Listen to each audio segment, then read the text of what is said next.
京都歴史学者磯田道文と行く。マニアックな二条城御殿編。ゆきひょうの旅。2025年2月で終了の ANA グランホエールバーチャル旅行のアプリでした。今回は二条城の御殿に出かけます。いよいよ二の丸御殿に潜入です。史実には諸説ありますが、私の見解を交えて案内します。大名も緊張する虎の間。まず、遠侍です。ここは、来訪者の控えの間。いわば、待合室。将軍に会いに来る大名を、目付が監視していました。目付は真面目すぎて、道を直角に曲がるほどです。とにかく忠義者、来客を監視します。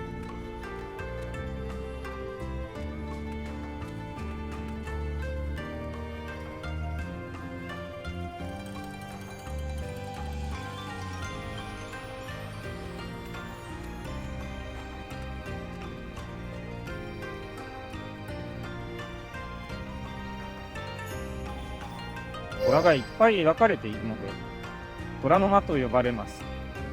虎と豹がいます。当時の日本には虎がいません。豹を虎のメスと思い込んでいた説もあります。いきなり大名に徳川は強いぞと虎マウントを取っています。来訪者は虎の檻に入れられた気分です。徳川には逆らえないとなるんです。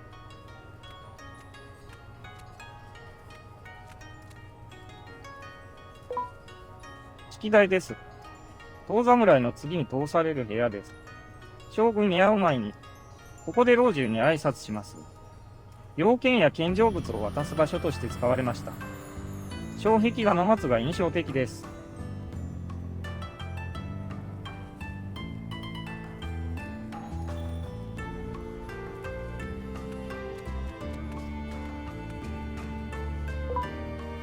ここは大広間です。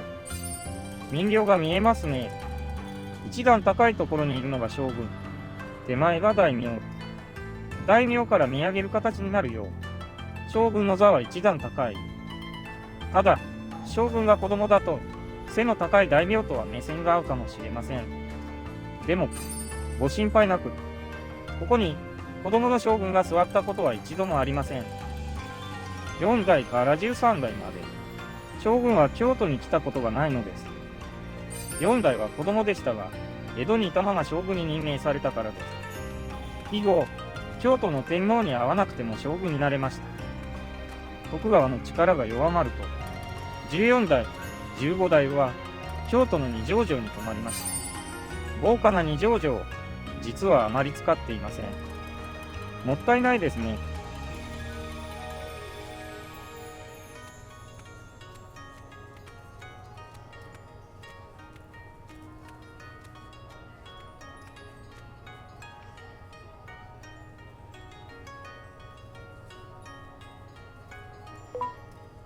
大名が畳のへりに沿って並んでいます。ランクにより将軍に近づける距離が違います。江戸城でも畳のへりを目印に座る位置が決まっていました。大名は出世して畳一枚でも将軍に近づきたい。日本人は番付ランキングが好きです。相撲でも何でもランキングがあります。戦国が終わると、武士は領土の戦争をやめ、席次などの競争に変わりました。江戸時代はのどかでいいですね。将軍のお城、床の間の木は高そうです。日本には材木で見栄を張る文化があるんです。料理屋さんのカウンターの木の値打ちを褒めると、喜んでサービスしてくれるかもしれませんよ。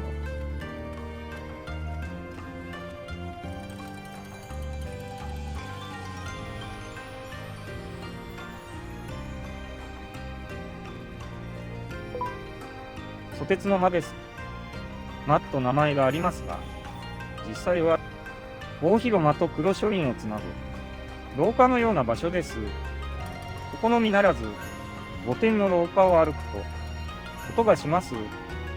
ウグイス狩りです。北と釘がすれてウグイスの鳴き声がします。結果的にアラームになっています。子供は大喜びです。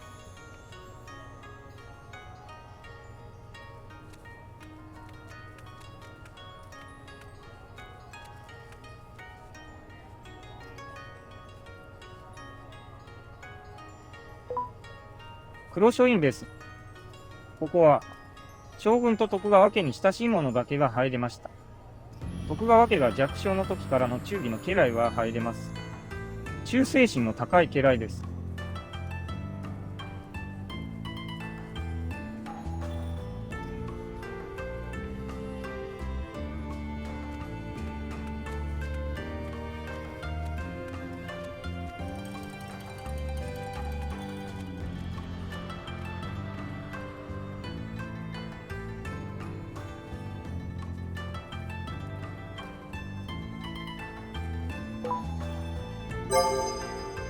将軍様もプライベートは癒されたい。黒書院、大広間より装飾が柔らかくなっています。農庫や大松で脅かさず、花の絵が描かれています。水青い、秋の林道、冬の水仙、みんな可愛らしい。どこにあるか、探すと楽しいですよ。徳川家の家紋は三つ葉葵。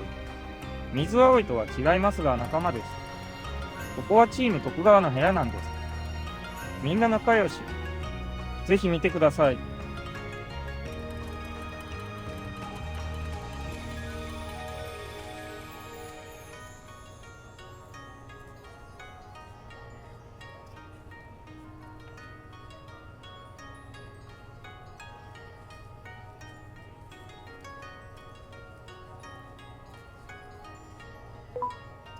白書院です。将軍の今、寝室です。ここならぐっすり眠れそう。白書院。ここは将軍のマイルームです。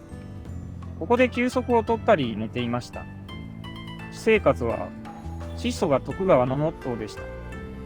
初代将軍、徳川家康は、駿府城に作られた。金装飾のトイレを壊すよう命じたとか、寝室が金箔でキラキラだと眠りにくいですよね。そのため、襖に上質な水墨画でモノトーンの世界が描かれました。落ち着く寝室がいいのは、今も昔も一緒だったようです。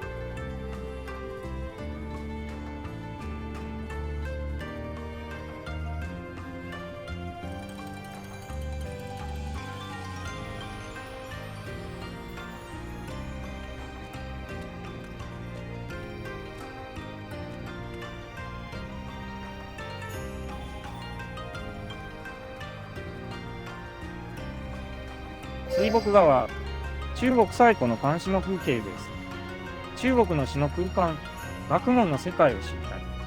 そんな将軍の価値観を感じることができます。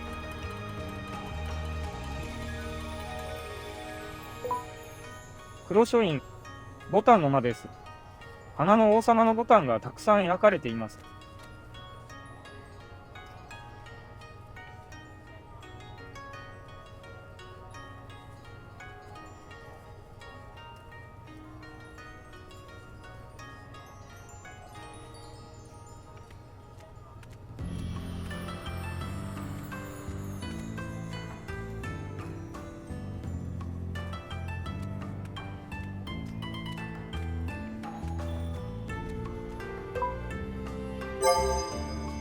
徳川時代の常識がいっぱい。大広間。大広間に戻ってきました。大広間の障壁画は、ひときわ豪華です。金箔の字に、松の大木が力強く描かれています。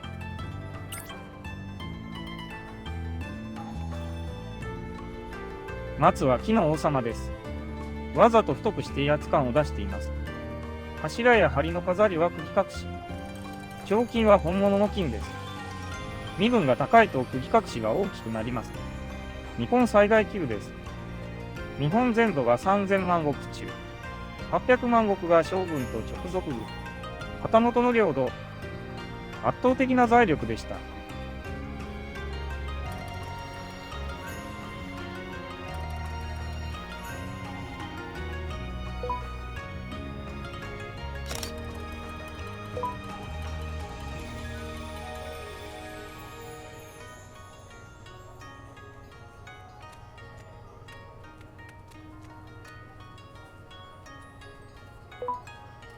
再び式台に戻り、ここは老中の間。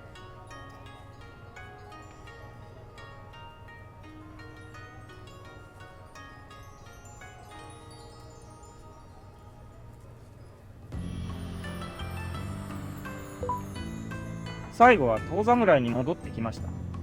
手前が一の間、奥が勅使の間です。勅使とは、朝廷、今の天皇が派遣した使者。豪華な装飾も納得です。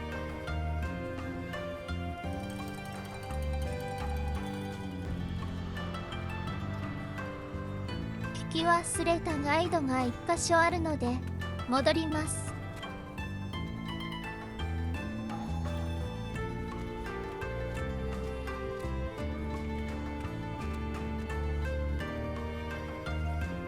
4の間には鷹も鷲もいます。日本では最強の鳥です。将軍は鷹で鶴を捕まえ、鶴の肉を天皇に献上していました。鶴は美味しいのでしょうか。今は食べてはいけませんが。江戸時代は鶴を食べていたという恐ろしい情報でした。京都駅に移動します。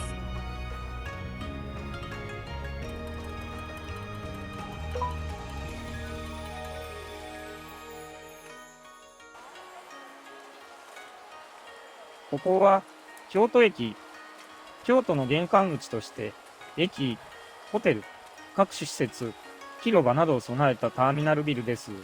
現在の京都駅の駅舎は4代目で、開業は1877年、明治10年で約150年の歴史があります。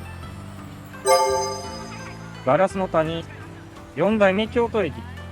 見どころは、なんといっても4000枚ものガラスを使って作られた巨大なアーチ型のコンコースでしょう。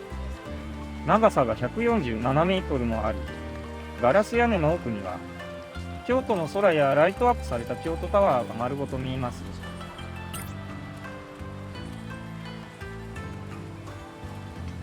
コンコースの左右には、段々状のエスカレーターと171段にもなる大階段があり、谷の建築と言われています。まさに巨大な渓谷を思わせる大胆な空間使いは、近未来のモダンさを感じる人も少なくないようです。このモダンな建物を一歩出ると、歴史ある京都の街並みが広がるんです。伝統とモダンのコントラストが、実に京都らしいと感じます。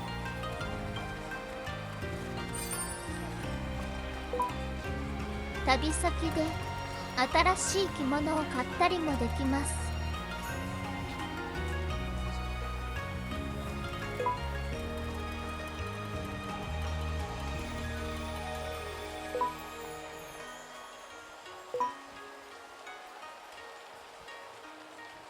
ではクイズをやって帰ります。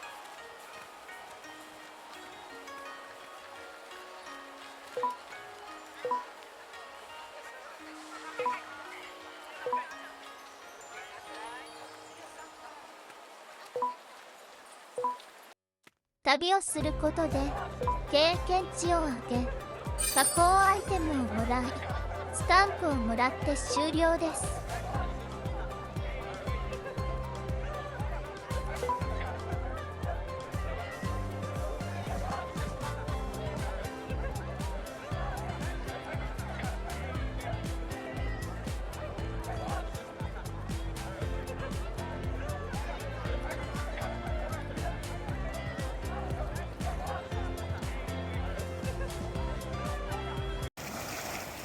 最後までご視聴ありがとうございました。また見に来てください。またね。